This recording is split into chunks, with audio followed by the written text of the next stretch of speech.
আমরা জানি না তাঁবুর ভেতরে কত কি আছে, খালি চোলা গুনিছি। রান্নাঘর গণনা করতে করতে রাত প্রায় অর্ধেক হয়ে গেছে, আমরা চলে আসলাম। মানুষের হিসাব আমরা জানি না। ধমক দিয়ে বলছে, পাঠালাম তোদের মানুষ গণনা করতে, তোরা চোলা গুনলি, তোদের দিয়ে হবে না। আরও নতুন 4 জনকে ভোরবেলার দিকে পাঠিয়েছে, যা এবার দেখ। নবীজি জানিয়েছিলেন পায়খানা কম বানাবা। আর এ রাতে যেহেতু এ কাজে সবার যাওয়া লাগে, প্রাকৃতিক প্রয়োজন, এক একটা পায়খানার সামনে দাঁড়িয়ে আছে 200, 500, 700 করে। ওরা গণনা করছে লাইন, 4-5 লাইন গণনার পরে চিন্তা করছে এ তো কয়েক হাজার হয়ে গেল। আর তাঁবুর ভেতরে যে কত আছে ও আল্লাহ জানে, দরকার নেই। যে বলছে কত মানুষ আছে গণনা করতে পারেনি, কিন্তু পায়খানার সামনে যে লাইন, 4-5 লাইন গণার পরে আমাদের আর সহ্য হয়নি, চলে এসেছি। গণনা করতে পাঠালাম কি, আর তোরা গুনলি কি? তোদের দিয়ে হবে না, আমি নিজে একা যাব। সকালবেলা গেছি, রোদ পড়ছে যখন, চিকচিক করে তরবারির উপরে 10,000 মানুষ দাঁড়িয়ে আছে সকালবেলা। হযরতে আব্বাস রাদিয়াল্লাহু তাআলা আসছিলেন এই দৃশ্য দেখার জন্য।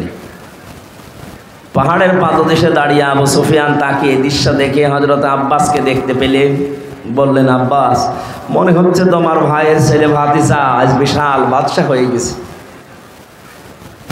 তার মশান কি 10,000 তরবারি নিয়ে একা একা গিয়েছিল, অথচ আজকে এসেছে 10,000 মানুষ নিয়ে।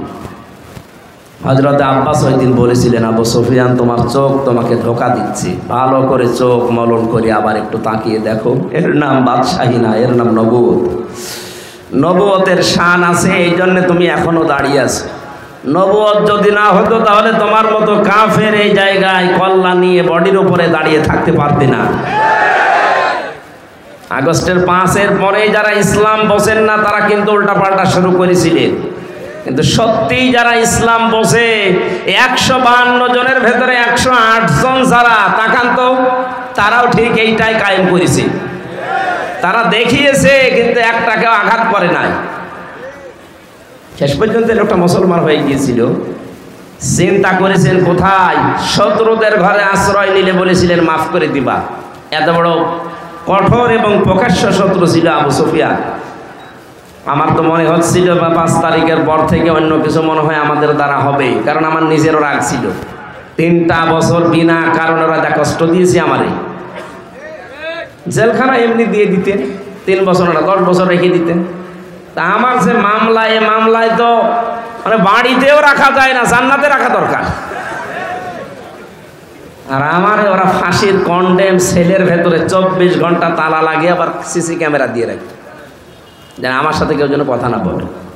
মাওলানা মামুনুল হক আর আমারে এত কষ্ট দিয়েছে, রিমান্ডে তো দিয়েছে মাটির নিচে নিয়ে, জেলখানার ভেতরে।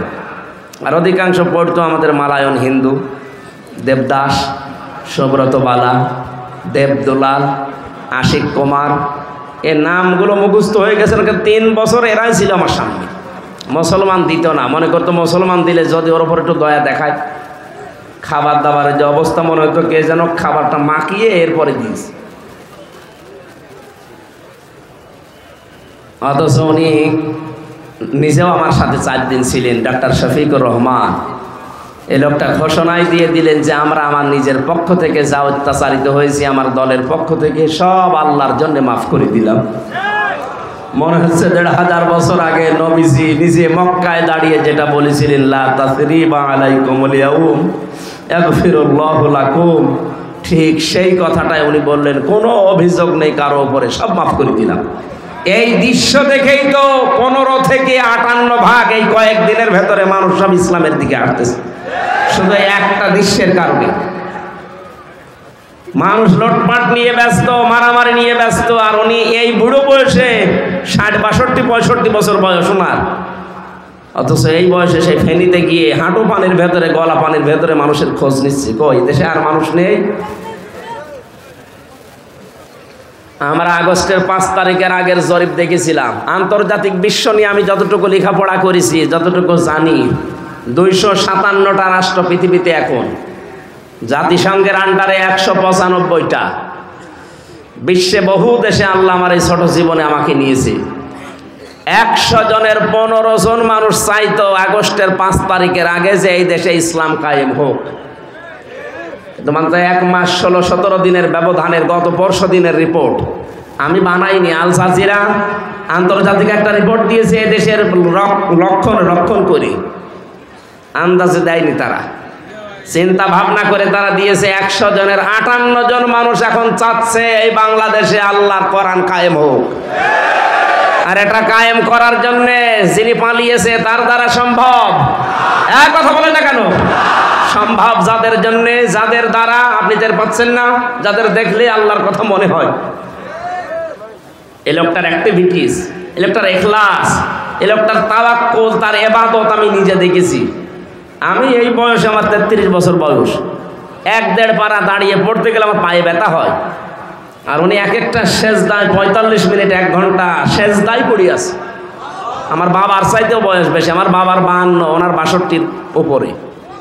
এত বয়সে যদি ইবাদত করতে পারে, যৌবন বয়সে কি করেছে তার ইখলাস দেখেই তো আল্লাহ মানুষের মনের ভেতরে মহব্বত, ভালোবাসা ঢেলে দিয়েছে। প্রকাশ্য শত্রু, তারপরও সামনে গেলে নরম হয়ে যায়। কুষ্টিয়ায় গিয়েছিল কিছুদিন আগে, এক নজর দেখার জন্য হিন্দু পর্যন্ত পাগল যে একটু দেখতে দেন। এই ভালোবাসাটা পয়দা করেছে টাকা পয়সা দিয়ে। এই কথা বলেন। আল্লাহ বলেন, কোন মানুষ যখন ঈমান আর আমলে উত্তীর্ণ হয় তখন আমি আল্লাহ ওই লোকটার প্রতি সৃষ্টি জগতের ভেতরে একটা ভালোবাসা পয়দা করে দিই। এটা বাস্তব, আমরা এখন দেখলাম।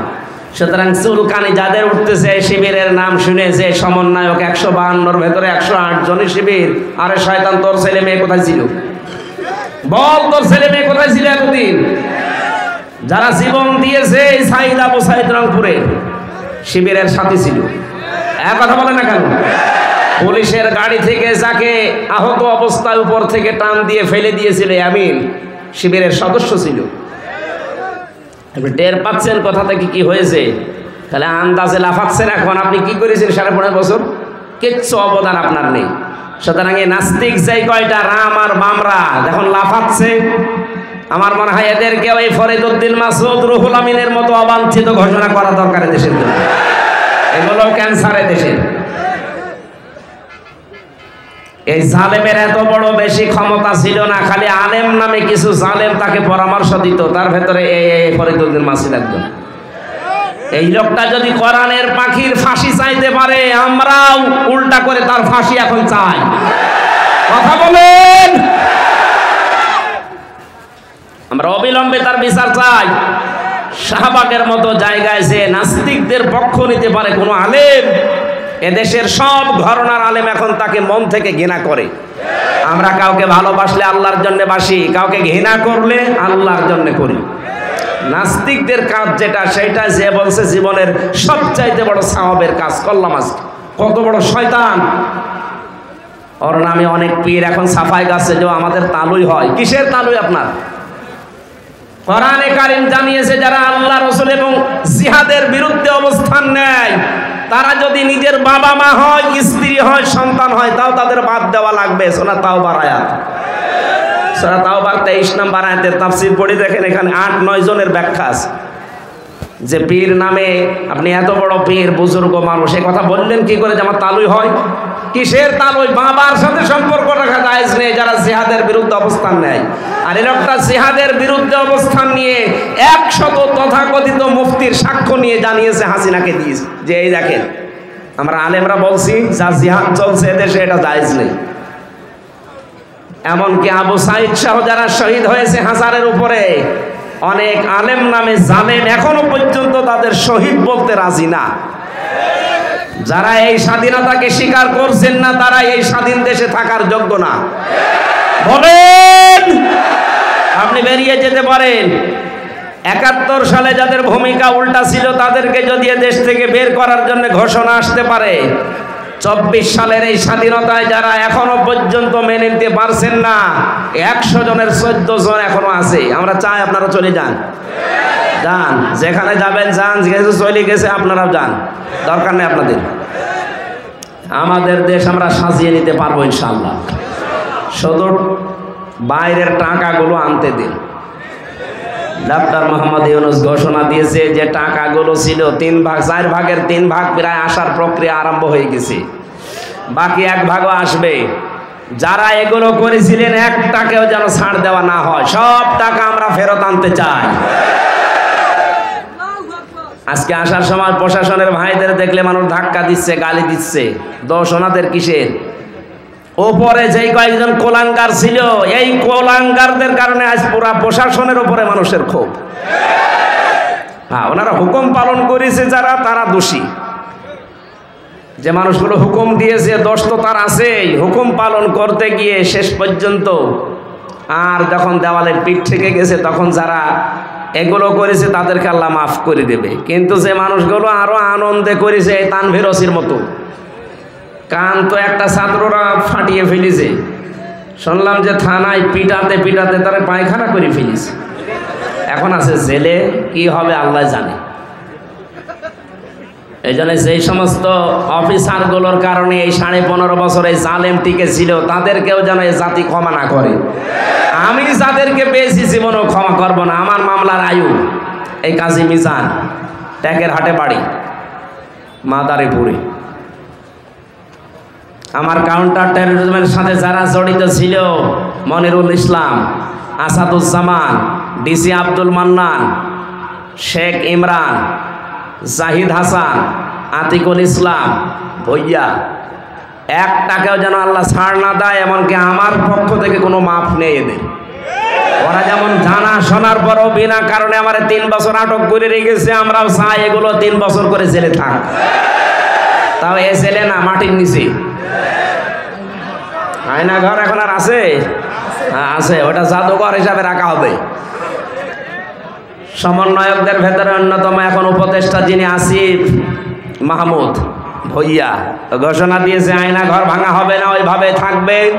সারা বিশ্ব থেকে মানুষ যারা পর্যটক আসবে তারা যেন জানে যে এই দেশে একজন জালেম আছিল। ওই যে জালেম, কারো বলতে কোনো দ্বিধা আছে? জালেমকে কেউ যদি জালেম না বলে, সেও জালেম। এমনকি জেনে শুনে কেউ যদি জালেমের পক্ষ নেয়, নবীজি বলেন সে আমার উম্মত থেকে খারিজ হয়ে যায়। এবার আপনি কি করবেন, আপনার সিদ্ধান্ত। প্রকাশ্য যে লোকটা জুলুম করেছে, নিজের উপরে জুলুম করেছে, পরিবারের উপরে, সমাজের উপরে, জনগণের উপরে, জালেমদের কোনো ক্ষমা আমরা করলেও হবে না, কারণ আল্লাহ নিজে মামলা দেবে জালেমের বিরুদ্ধে।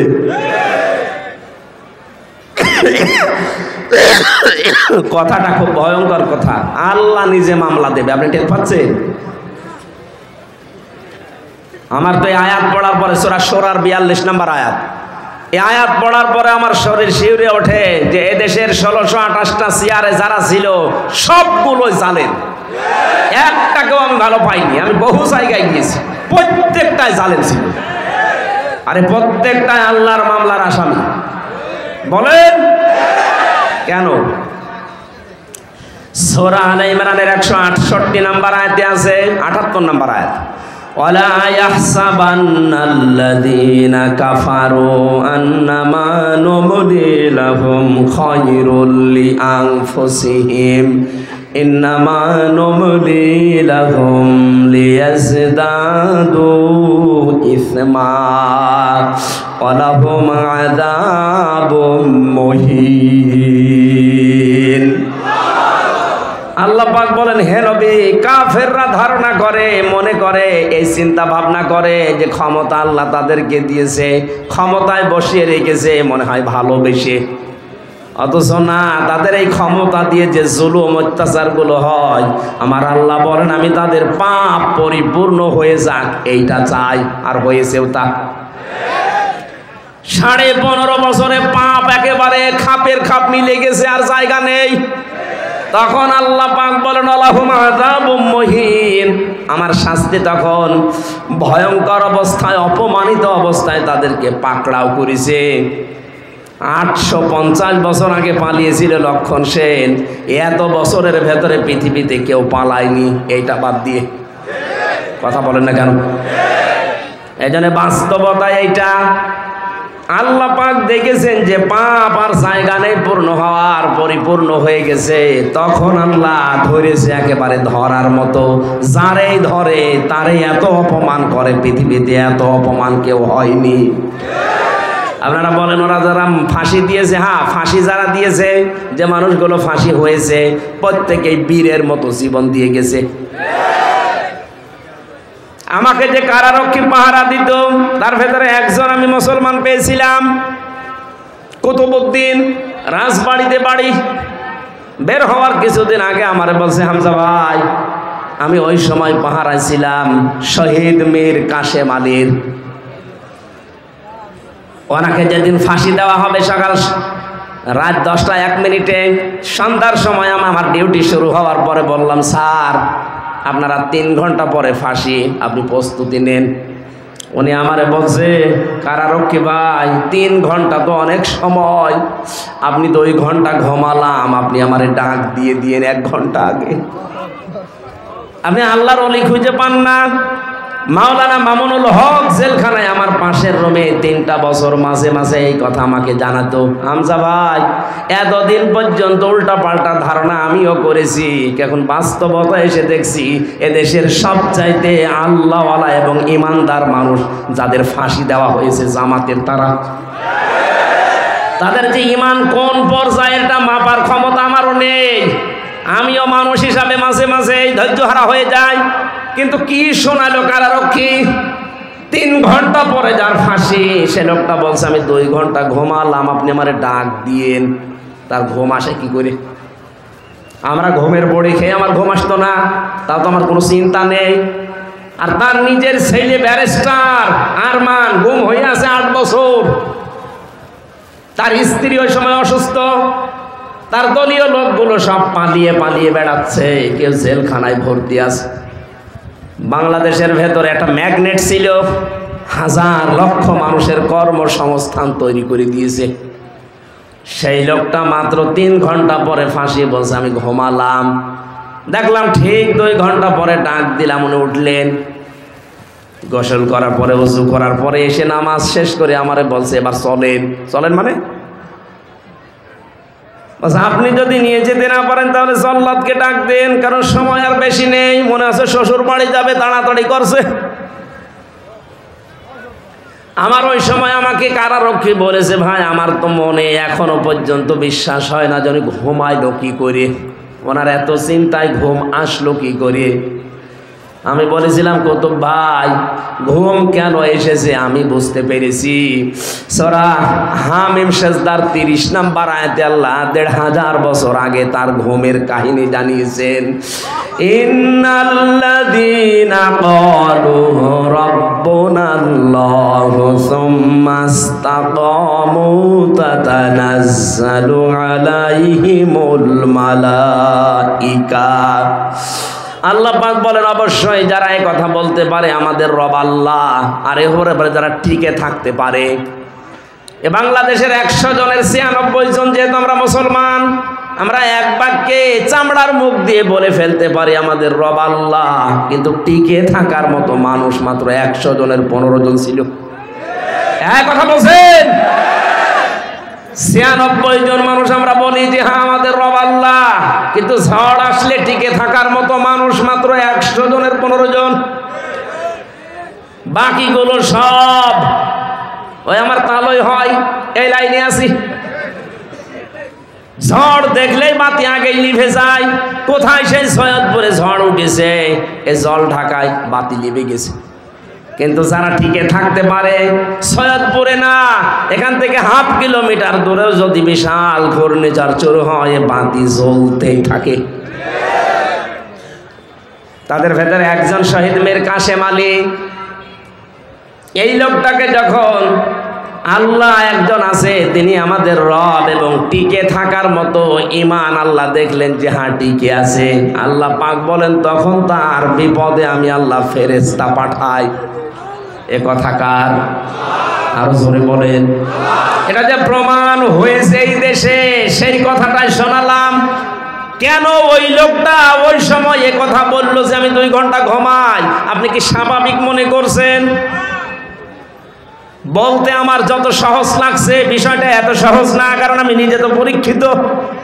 ঘুমের পাওয়ার আলা বড়ি খাওয়ার পরে আমার ঘুম আসতো না, আর তার বিনা চিন্তায়, কোনো চিন্তায় নেই, আমার তো মনে হচ্ছিল যে আল্লাহ যেন নিজে ফেরেশতা পাঠিয়ে তার কানের কাছে এই কথা শোনাচ্ছে, আল্লাহ তাখাফু ওয়ালা তাহজানু, কোনো ভয় নেই, কোনো চিন্তা নেই।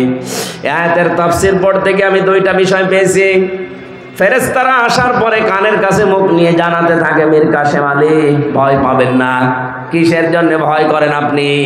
ওই যে জান্নাত দেখা যাচ্ছে, ওয়াবশিরু বিল জান্নাত। 2 নম্বরে ভয় নেই, চিন্তাও নেই। কিসের চিন্তা? হয়তো আপনার ছেলে ব্যারিস্টার গুম হয়ে আছে, এই চিন্তা হতে পারে। আপনার দ্বারা লক্ষ লক্ষ মানুষের কর্মসংস্থান তৈরি হয়েছে, তাদের কি হবে এই চিন্তা হতে পারে। কারণ বাতিলরা সবগুলো 2 নাম্বারই করে নিয়েছে। এই যে ইসলামী ব্যাংক, কথা বলছে না কেন? যতগুলো প্রতিষ্ঠান তিনি বানিয়েছিলেন ইবনে সিনা সহ, অধিকাংশগুলোই বিভিন্ন কায়দা কৌশলে বাতিলরা সব নিজের মন মতো নিয়েছে। এখন আল্লাহ পাক আবার সময় দিয়েছে, এগুলো সব আস্তে আস্তে এরা ফেরত পাচ্ছে। ইসলামী ব্যাংক এখন আবার দাঁড়িয়ে যাবে, কারণ যত টাকা আপনি আত্মসাৎ করেছেন সব এখন ফেরত নেওয়া হচ্ছে। চিন্তা করবেন না, এই মানুষগুলো নিয়ে আপনার দলীয় লোকজন সব পালিয়ে বেড়াচ্ছে, কেউ জেলখানায় ভর্তি আছে, আপনার স্ত্রী অসুস্থ, কোনো চিন্তা নেই, সবগুলো আমার আল্লাহ নিজের হাতে তুলে নিয়েছে।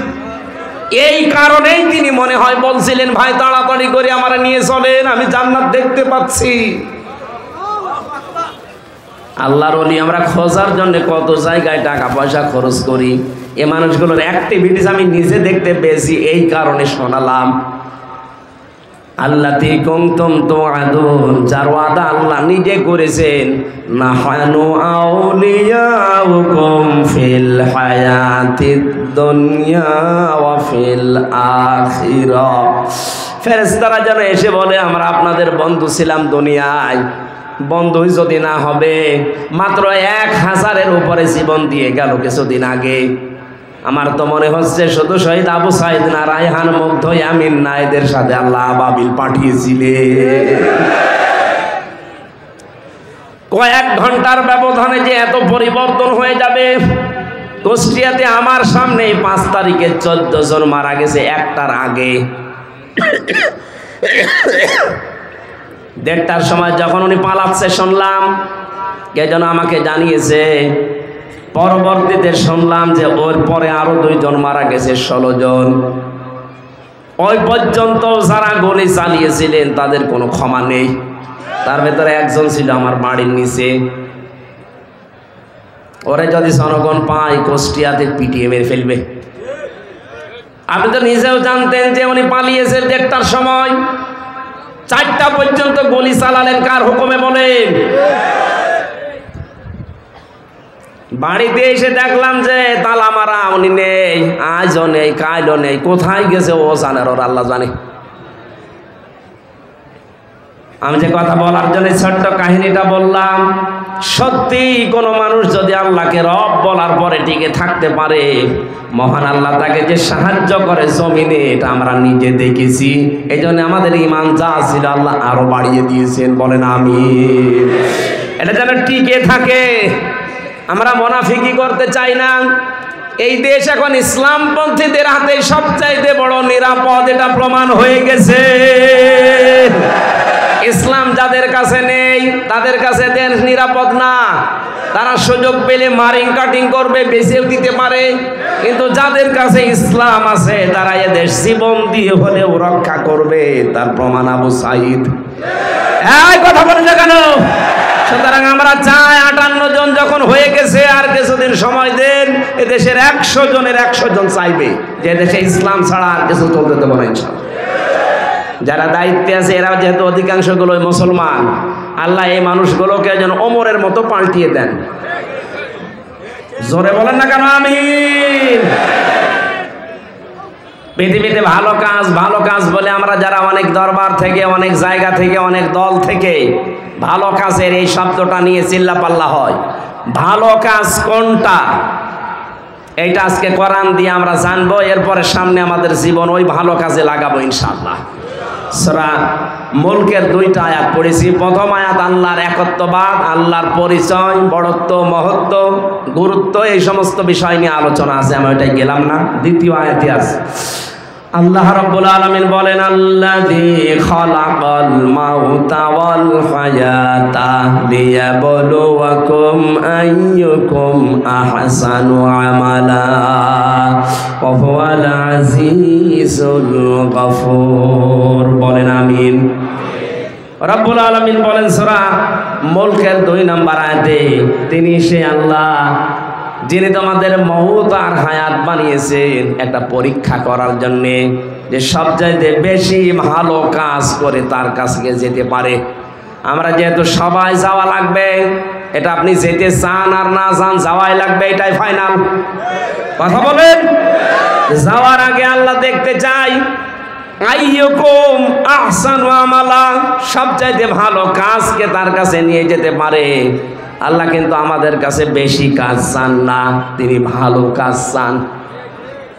তাফসীর পড়তে গিয়ে আয়াতের তাফসীরে হক্কানিতে পেয়েছি, কোন মানুষ যদি কোনো কাজকে ভালো কাজ হিসাবে রূপ দিতে চায়, 4টা বিষয় লাগবে। আপনি আমি ভালো কাজ মনে করে করলে ওটা ভালো হবে না।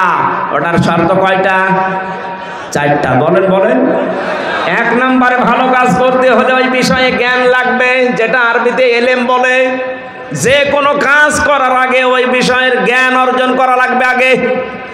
2 নম্বরে আপনার নিয়ত হওয়া লাগবে পরিশুদ্ধ। দুনিয়ার মানুষকে দেখে ভালো বলবে, কে খারাপ বলবে না। এই কাজটা আমি করছি আমার মালিকের জন্যে। জোরে বলেন আল্লাহু আকবার। 3 নম্বরে এই কাজ করতে গেলে যদি বাধা বিপত্তি আসে, ধৈর্য ধারণ করা লাগবে। 4 নম্বরে এই কাজের ভেতরে ইখলাস লাগবে। বলেন কি লাগবে? এই 4টা বিষয় আমি বাস্তবে অনেকের ভেতরে পাচ্ছি, এজন্য তাদের কাজগুলো আমার কাছে ভালো মনে হয়। আজ দেখেন এই দেশে কত মানুষ কত কাজ করার পরে ভালো কাজ বলে চালিয়ে দিচ্ছে, কিন্তু কাজটা সম্পর্কে সঠিকভাবে তথ্য জানা না থাকার কারণে কাজটা হওয়ার আগেই ভেঙে পড়ছে। কুষ্টিয়ায় মেডিকেল কলেজ বানিয়েছে। আমি যখন জেলখানায় ছিলাম, পত্রিকায় দেখলাম নাকি ছাদ ভেঙে পড়ে একজন অসুস্থ আহত অবস্থা।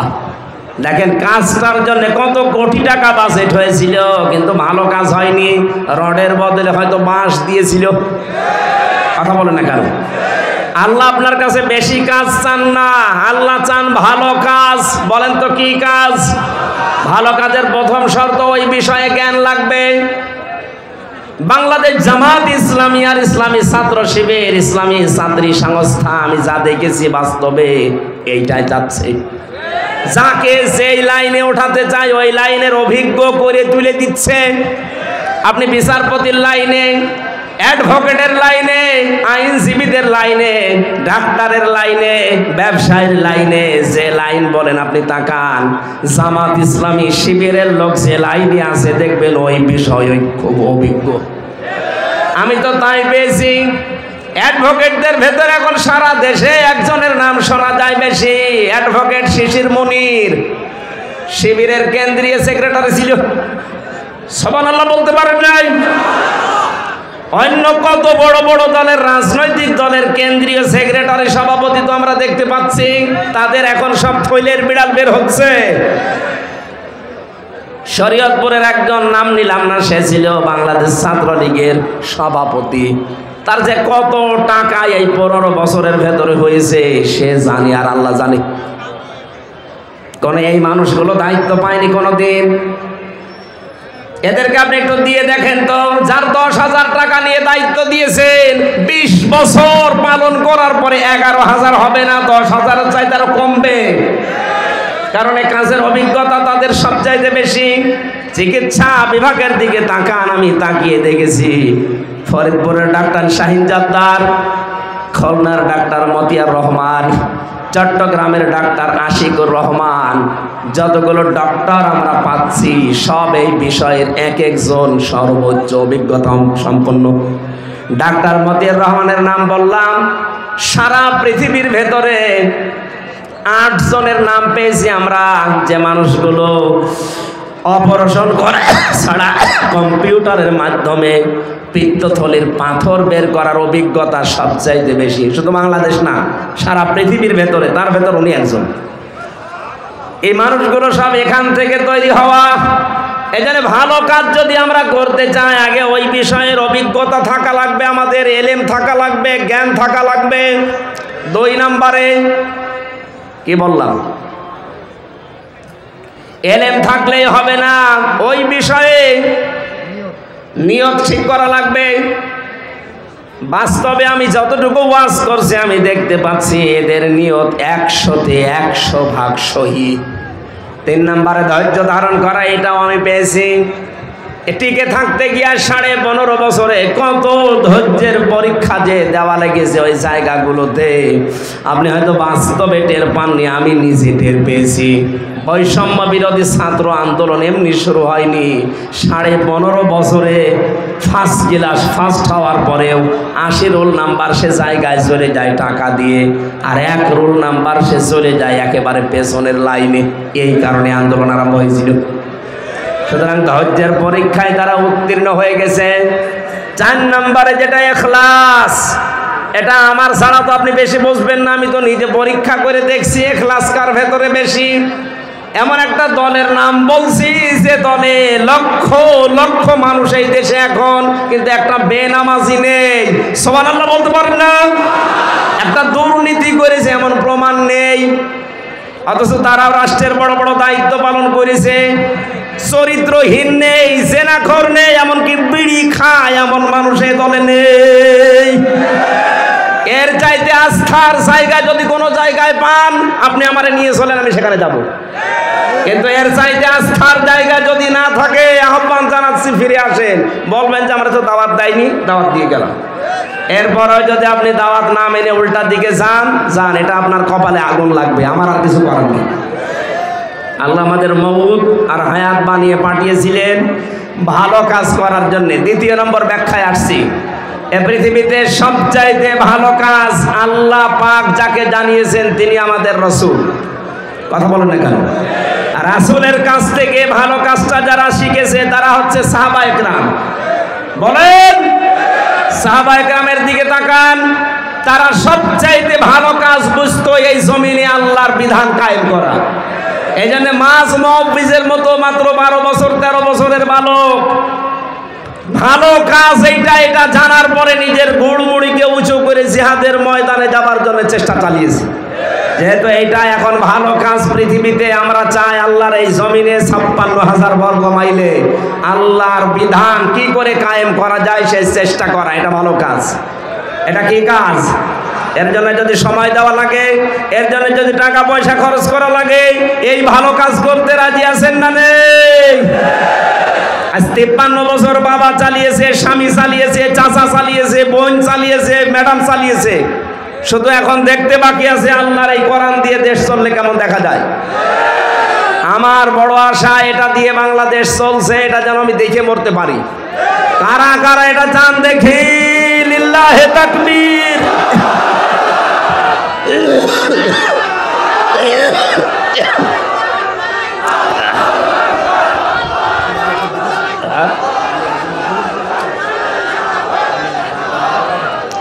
সম্মানিত মা বোন যারা এসেছেন, আপনাদের জন্য পৃথিবীতে ভালো কাজ এইটাই, আল্লাহর জমিনে আল্লাহর দিন কায়েমের জন্য আপনার সন্তান, আপনার স্বামী, আপনার ছেলে, আপনার জামাই, তাদেরকে আপনি রেডি করে দেবেন। আল্লাহ কবুল করুন, আল্লাহুম্মা আমিন। লা ইলাহা ইল্লা আনতা সুবহানাকা ইন্নী কুনতু মিনাজ জালিমিন। রব্বানা আতিনা ফিদ দুনিয়া হাসানা ওয়া ফিল আখিরাতি হাসানা ওয়া কিনা আযাবান্নার। বহু কষ্ট স্বীকার করে এই প্রতিকূল পরিবেশের ভেতরে যারা বসে আছে এদেরকে তুমি কবুল করে নাও। মাহফিলের আয়োজন করতে গিয়ে যারা শ্রম দিয়েছে আল্লাহ এদেরকে তুমি মঞ্জুর করো। যে যেইভাবে টাকা পয়সা খরচ করেছে আল্লাহ প্রত্যেকের টাকা উসমানের সাথে কবুল করে নাও। মাহফিলের প্রধান অতিথি আবু সালেহ ভাইকে মঞ্জুর করো, সভাপতি আব্দুর রউফ চৌধুরীকে মঞ্জুর করো, যত অতিথি এসেছে আল্লাহ তাআলা এই সদর থানার ওসি জনাব আবু সাইদ